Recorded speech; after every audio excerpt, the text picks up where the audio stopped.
தமிழக அரசு இன்றைய நாளிதழ்கள் ஃபுல்லாக இந்தியா ஃபுல்லாக ஒரு விளம்பரத்தை கொடுத்திருந்தது. உங்களுடன் ஸ்டாலின் திட்டம். இந்த திட்டம் உங்களுக்கான அரசு, வீடு தேடி உங்கள் அரசு அப்படின்னு சொல்லிட்டு ஒரு முன்பக்க விளம்பரம் கொடுத்திருந்து. இந்த திட்டத்தின் மூலமாக மக்களை நாங்கள் எவ்வாறு சந்திக்க போகிறோம் அப்படின்னு சொல்லிட்டு சில விஷயங்கள் சொல்லியிருக்கோம். அதில் முக்கிய அம்சம் பார்த்தீங்கன்னா, நகர்ப்புறங்களில் 3768, அதாவது மொத்தம் 10,000 முகாம்கள் நடத்துறது. அதில் குறிப்பாக பார்த்தீங்கன்னா நகர்ப்புறங்களில் 3768, ஊரக பகுதியில் ஒரு 6232, பொதுமக்கள் பயன்பெற வேண்டியது குறித்து முதல்வர் வலியுறுத்தல். முகாமில் மருத்துவ சேவைகள் வழங்குதல். முகாமில் பயன்படுத்தப்படும் அனைத்து விண்ணப்பங்களும் 45 நாட்களில் நடவடிக்கை எடுக்கப்படும். கலைஞர் மகளிர் உரிமை திட்டத்தில் விடுபட்டவர்கள் இந்த முகாமில் சேர்த்து விண்ணப்பிக்கலாம் அப்படின்னு சொல்லிட்டு பல்வேறு இதெல்லாம் போட்டிருக்காங்க.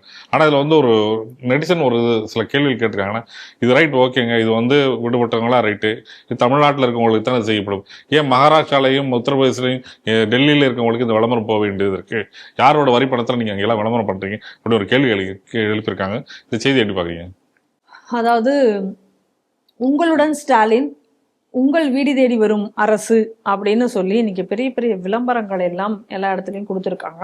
அது இந்த திட்டம் இன்னிலேருந்து ஆரம்பமாகிறது அப்படின்னு சொல்லிட்டு என்ன பண்ண போறாங்க இந்த திட்டத்தில் அப்படின்னு பார்த்தாச்சுன்னா, எல்லா வீடுகளுக்கும் போக போகிறாங்களாம்.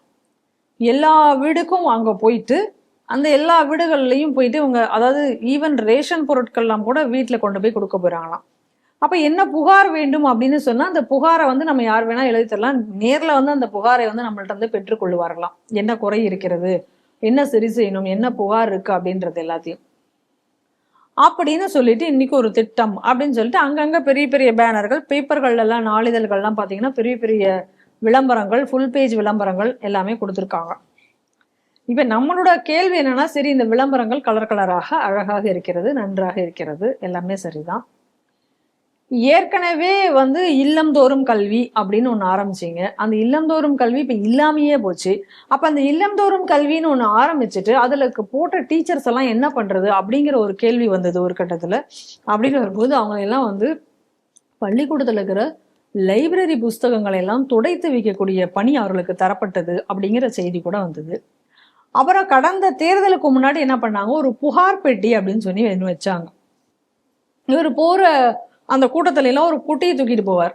அந்த டயத்துல தேர்தல் பிரச்சாரங்களை பார்த்துருந்தீங்கன்னா ஞாபகம் வந்திருக்கும். அப்போ அந்த புகார் பெட்டியில எல்லா மனுக்களை எல்லாம் போடுவாங்க. அந்த மனு எல்லாத்தையும் நாங்கள் ஆட்சிக்கு வந்த உடனே நாங்கள் இந்த மனுவை எல்லாம் தீர்த்துருவோம். அதற்காக நம்ம ஒரு வெப்சைட் எல்லாம் ஆரம்பிப்போம். அந்த வெப்சைட்ல இந்த மனுவெல்லாம் அதில் அப்டேட் பண்ணப்படும். இந்த மாதிரி அப்போ ஒரு கலராக சொன்னாங்க. அப்போ அந்த புகார் பெட்டி இன்னைக்கு சவப்பெட்டியாக மாறிவிட்டது. இன்னும் சொல்லப்போனால் பல இடங்கள்ல அந்த புகார் பெட்டியை எடுத்துக்காம அங்கேயே வச்சுட்டு போன கதையெல்லாம் நம்ம பார்த்தோம். அது குப்பத்தொட்டியில் அந்த இது முழுக்க இறஞ்சி கிடந்ததெல்லாம் நம்ம அந்த டயத்தில் பார்த்தோம். அப்புறம் என்ன பண்ணாங்க, புகார் மணி அப்படின்னு ஒன்று வச்சாங்க, அப்படின்னு ஒன்று கொண்டு வந்தாங்க. இதில் என்ன ஒரு வேடிக்கை அப்படின்னு சொன்னால், இந்த புகார் மணி திட்டம் ஒன்று கொண்டு வந்ததுக்கு போது ஒரு அம்மா போரூர்லேருந்து அவங்க இந்த புகார் மணி மூலமாக அவங்க ஒரு புகாரை கொடுக்குறாங்க. அதாவது, அந்த கழிவு நீர் திட்டத்திற்கான அந்த பணி நடந்துட்டு இருக்கு, அது சரிவர அங்கே செய்யலை அப்படின்னு சொல்லி அவங்க ஒரு புகாரை கொடுக்குறாங்க. உடனே என்ன ஆகுது அப்படின்னா, யார் இந்த புகார் கொடுக்கப்பட்டு யார் அந்த கான்ட்ராக்டரோ அவருக்கே டைரக்டா இந்த அம்மா தான் ஃபோன் பண்ணி புகார் கொடுத்துருக்காங்க, பார்த்துக்கங்க அப்படின்னு சொல்ல, அந்த கான்ட்ராக்டர் நேராக அந்த அம்மாவை மிரட்டிய அந்த விஷயங்களும் நடந்ததை நம்ம பார்க்குறோம். அப்போ இன்னைக்கு வீட்டிலேயே நான் புகார் வாங்குவேன் அப்படின்னு சொன்னேன். இப்போ எல்லாரை பற்றின டீட்டெயில்ஸும் உங்களுக்கு தெரிஞ்சிடும். இப்போ நீ இந்த மாதிரி ஏதாவது புகார் அப்படின்னு சொன்னால் புகார் கொடுத்தீங்கன்னா பார்த்துக்க. ஏன்னா நம்ம ஏற்கனவே நடக்கிறதெல்லாம் பார்த்துட்டு இருக்கோம். மணல் கொள்ளை பற்றி சொன்னால் என்ன நடக்குது, இல்லை ஒரு நியூஸ் கவர் பண்ண போனால் என்ன நடக்குது, இல்லை ஃபேஸ்புக்கில் ஒரு செய்தி போட்டால் என்ன நடக்குது, இதெல்லாம் நம்ம இப்போ பார்த்துட்டு தான் இருக்கோம்.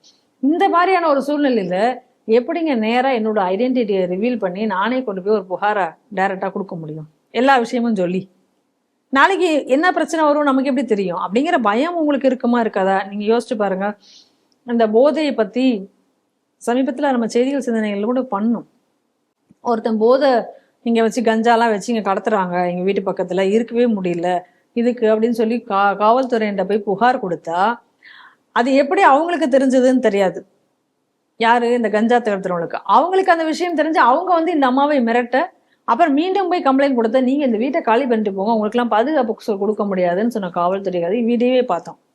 ஆனா அது எல்லா இடத்துலயும் அந்த மாதிரி நிறைய இடங்கள் இது போல நடக்கிறது அப்படிங்கிறதுக்கு நம்ம நாங்க சில இடங்கள்ல வந்து அந்த மாதிரியான சம்பவங்கள் நடந்து நாங்கள் பார்த்திருக்கோம். நம்ம தெரிந்த ஒருத்தர் அவர் இதே போல கம்ப்ளைண்ட் கொடுக்க போன போது நீங்க வீட்டை காலி பண்ணிட்டு போங்க அப்படின்னு சொன்னதாக சொல்லி இப்ப அவர் தன்னுடைய வீட்டையும் காலி பண்ணி கொண்டு சென்று விட்டார் என்று நம்ம கேள்விப்படுகிறோம். இது நம்ம அஃபிஷியலா நமக்கு ஒரு நியூஸ் அன்னைக்கு வந்தது. அன்அஃபிஷியலா இந்த மாதிரி எவ்வளவு பிரச்சனைகள் இருக்கு. புகார்களை தருவதற்கே பயப்படக்கூடிய ஒரு சூழ்நிலை தான் இன்னைக்கு இருக்குது. இந்த மாதிரியான ஒரு கட்டத்துல யாருங்க நேரடியா புகார் தரப்புறாங்க? அருந்திருப்பது இல்லை. இது ஒரு பக்கம் இருக்கிற டைம்ல இன்னொரு விஷயத்துக்காக அப்பனா இது எதுக்காக இப்ப நான் வீட்டுக்கே போய் நான் ரேஷன் யார் இப்ப கேட்டாங்க வீட்லயே வந்து நீங்க ரேஷன் சாமானம் கொடுங்கன்னு சொல்லிட்டு? யாருமே கேட்கலையே. இதெல்லாம் செய்வதற்கான ஒரு காரணம், ஒரு பின்னணி என்னவாக இருக்கும் அப்படின்னா, இன்னைக்கு இந்த ஆட்சியை பத்தி பொதுவாக மக்களிடத்துல வந்து ஒரு வெறுப்பு இன்னைக்கு உருவாகி கொண்டிருக்கிறது. அந்த நிலையில இதை அவர்களுக்கு சாதகமாக மாத்துவதற்கு இந்த வேலையை செய்கிறார்களா அப்படின்னு ஒரு கேள்வி வருது. என்னன்னா இப்போ ஒரு வீடுகளுக்கும் போய் நான் இதை பத்தி கேட்க போறேன், பண்ண போறேன் அப்படிங்கிற போர்வையில பணம் டிஸ்ட்ரிபியூட் பண்ண போறாங்களா தேர்தலுக்கு முன்னாடி? அதற்கு இது ஒரு ஆயுதமாக பயன்படுத்த போகிறார்களா? ஒண்ணு. இன்னொரு கேள்வி என்ன அப்படின்னா, அப்ப இதன் மூலமாக தங்களுக்கு சாதகமான ஓட்டுக்கள் எது என்று கண்டறிந்து தங்களுக்கு சாதகம் இல்லாதவர்கள் யார் என்பதையும் கண்டறிந்து ஒன்னா அவர்கள் மிரட்டி பணிய வைக்கப்படுவார்கள் அல்லது அவர்கள் மீது அவர்கள் பழிவாங்கப்படலாம். இந்த மாதிரியான விஷயத்துக்கு இதை பயன்படுத்த போகிறார்களா அப்படிங்கக்கூடிய கேள்வி நமக்கு இங்க இருக்கிறது.